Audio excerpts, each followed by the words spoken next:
Hi, my name's Sean Bouquet. I am a professional violinist in the Detroit area, specifically electric violin. And I want to make a video going through what's on my pedal board, specifically as an educational tool. I feel like there's a lot of people who are getting into electric violin or putting a pickup on their acoustic, and they do that and they don't do anything else because it's a lot. When I got into playing electric violin about 10 years ago, I thought, just a couple things here or there, some reverb. It is a rabbit hole. There are so many things to learn and understand.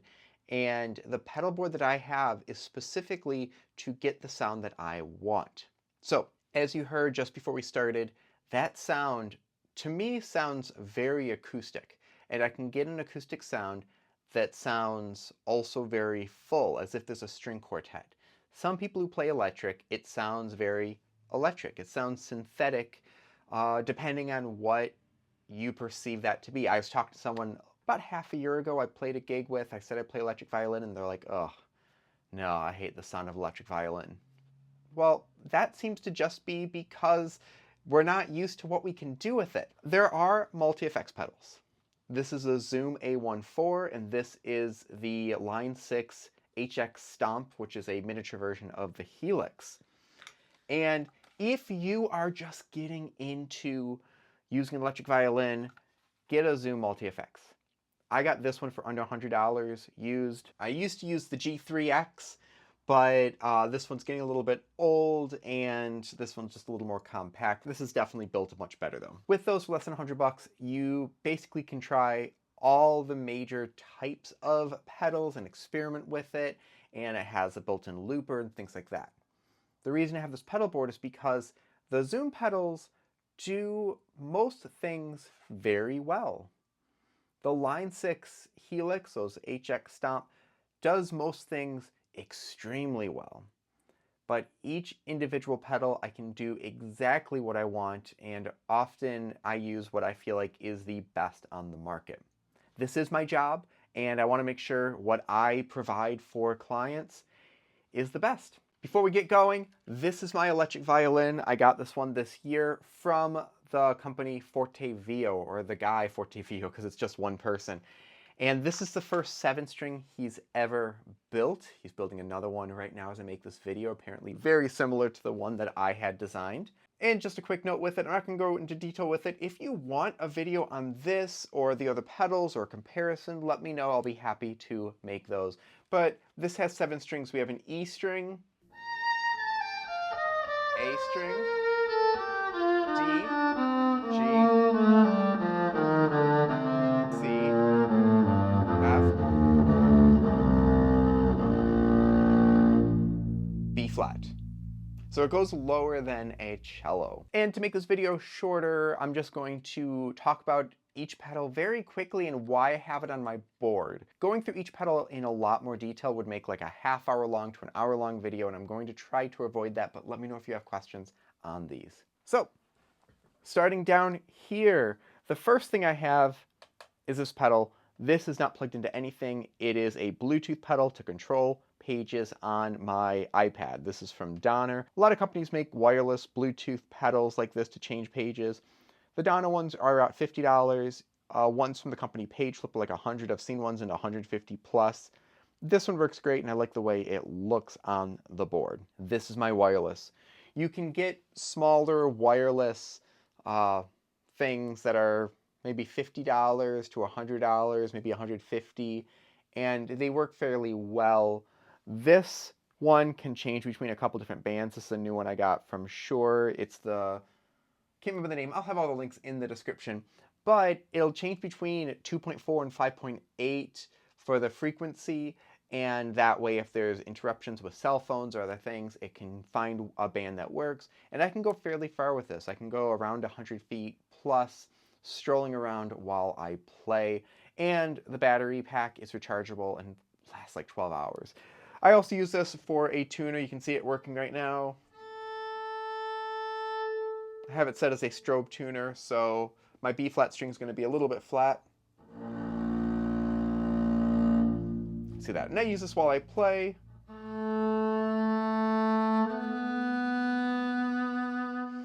It's not always easy to hear myself while I'm playing, but that way I can just look down and see. Some electric violin players like to have frets, which help them with that tuning when they're on stage. I don't like that because when I'm playing something that is more classical that I need to hear, I want to be able to adjust that really small bit without having to adjust bass down the fret, which is a little more difficult. Then I go into here. This is the big heart of the tone. I'm going to turn off all the effects and this to hear what the violin sounds like naturally. And this sounds much nicer than most electric violins I have found. But here is the violin on its own.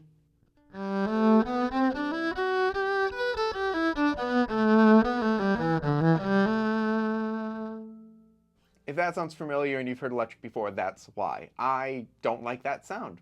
So that's where this comes in.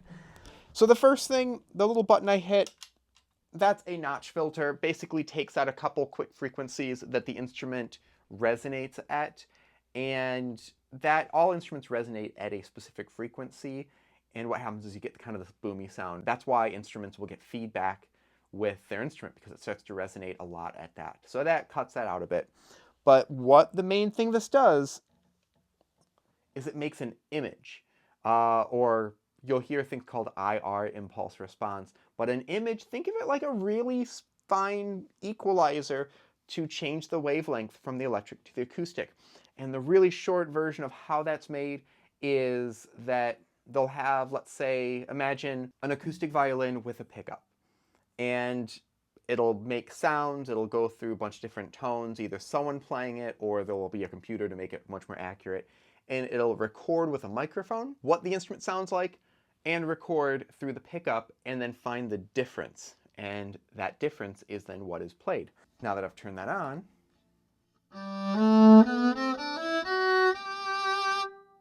sounds a lot more like an acoustic with a microphone. It's lacking some things like a reverb, and I'll just turn that on here.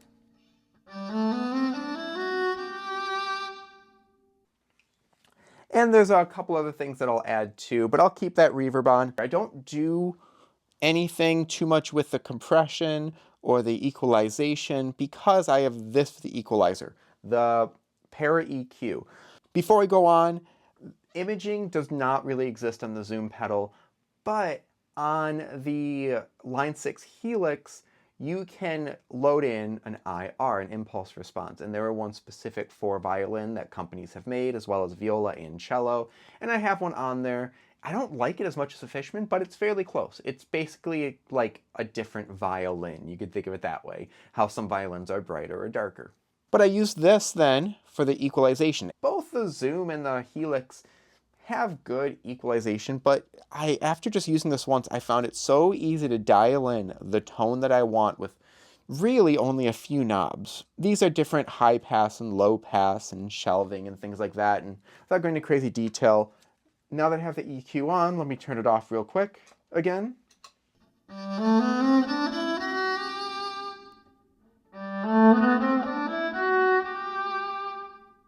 And it just takes out some of that harshness. And what I like about this is when I'm at a venue and the room just sounds different, I can quickly adjust that tone. If it's too boomy from the speakers that I'm using, if I'm using my own and know how they sound, but someone else's, it might be different. Then I go into the Digitech drop. One thing that no multi-effects pedals seem to do well is octave shifts or octave drops. I don't know why, they just can't figure it out. Even the most expensive multi-effects that say they do it, they don't do it well.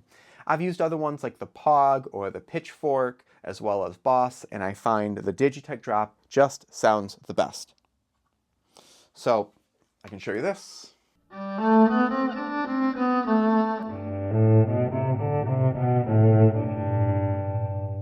I used to use this for playing the Bach.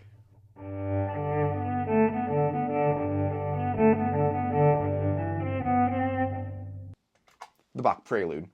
Now I can do it even a little bit lower.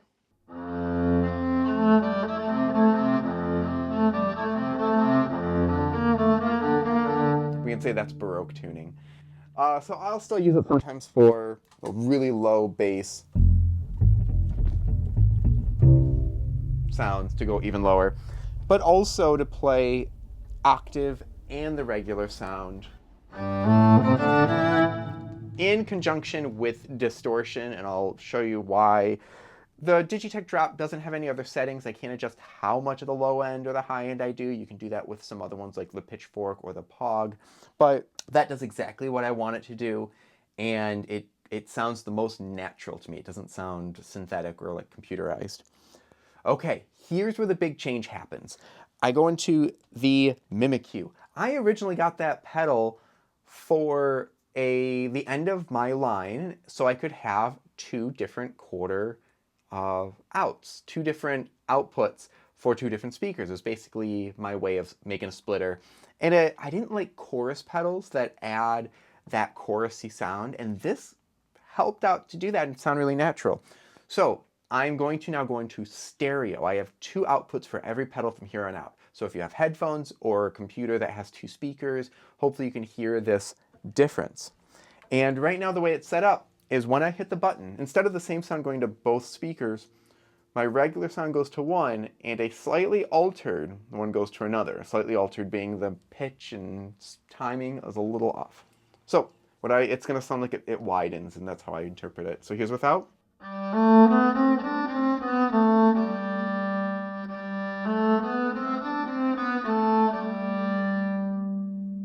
It's a subtle difference.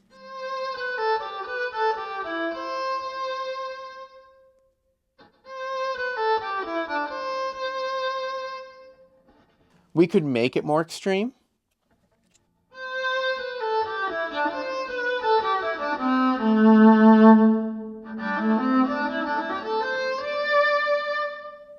But I like just having it subtle.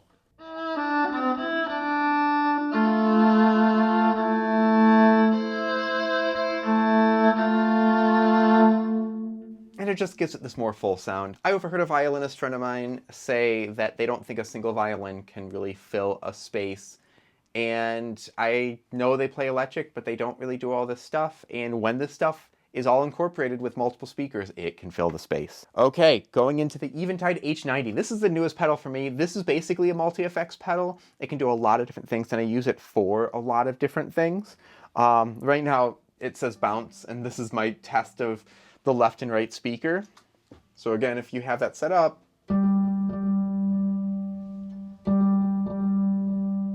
you hear it go back and forth. A couple things I use it for. Dotted eighth notes. This button right here connects to it so I can tap a tempo.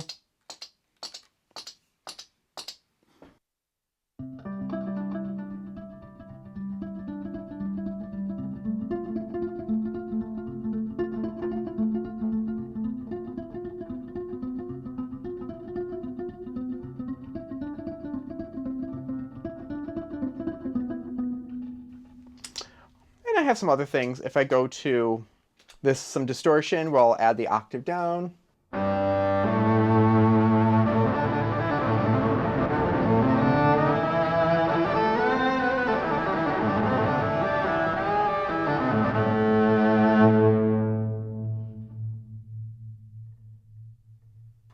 It says Staples because that is the concert hall I used to play a lot in at Central Michigan.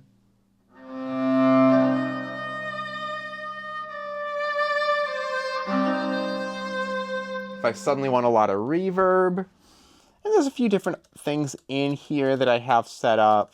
I recently made one just for strumming to kind of clean up this.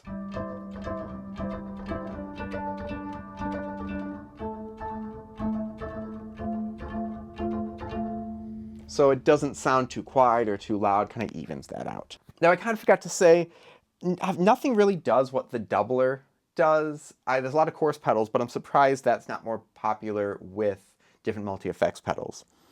The H90, it does a lot of what the Zoom and the Helix do.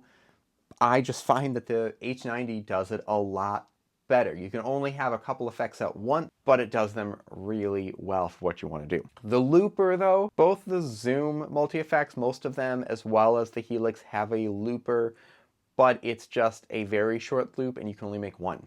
With this one, I have 4 different loops, I can have them synced up, I can have them out of sync, I can have one follow the next, I can have it fade out, which this pedal is connected to there and does volume for that. There's a lot of things I'll do with it. So just as a quick example, I'll do a little bit of a chopping thing and do like a...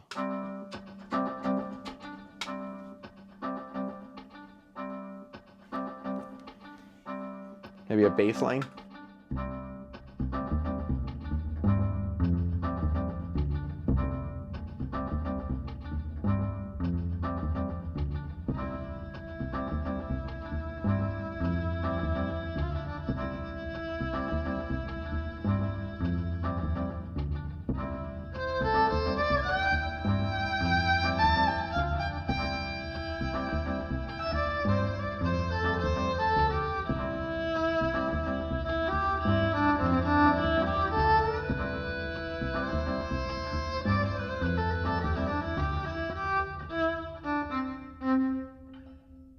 And I could spend hours talking about all the things this can do. From there, I have a boost pedal. This is from SVI Sound. I don't know if that's how I'm supposed to pronounce it, but I had it basically custom built.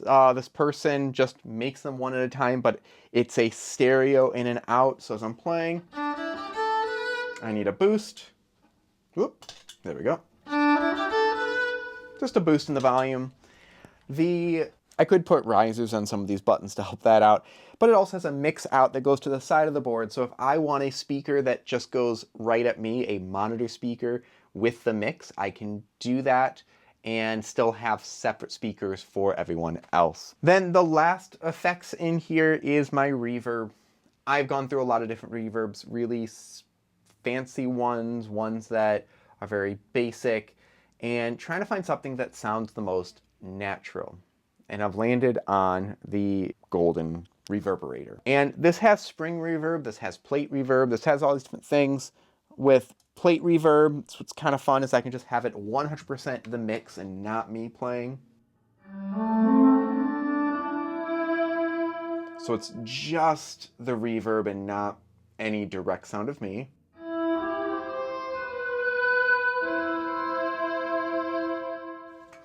And that sounds really nice and lush. But for me, I just keep it a lot like this.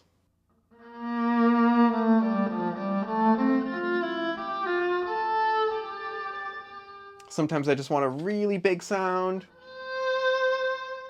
with a lot of echoes.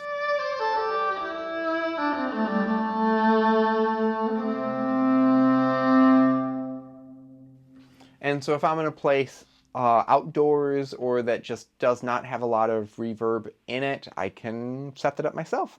I don't really do too much with the spring reverb, but this just has the most natural sound to me. It doesn't sound like a fake reverb sound that would happen with some of the other pedals. And then the last thing in the chain is the thing that says Canvas, and that is a DI box as well as line isolator. Without going into detail of what that is, basically it has quarter out, so it has the plug that you might plug into a guitar, as well as XLR out, and I can send those to my speakers, someone else's speakers. Some people prefer one or the other.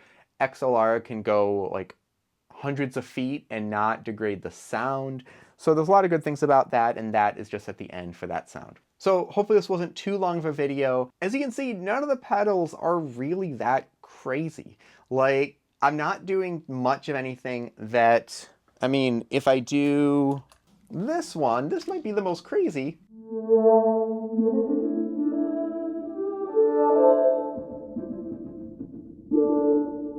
Or actually, this might be the craziest one.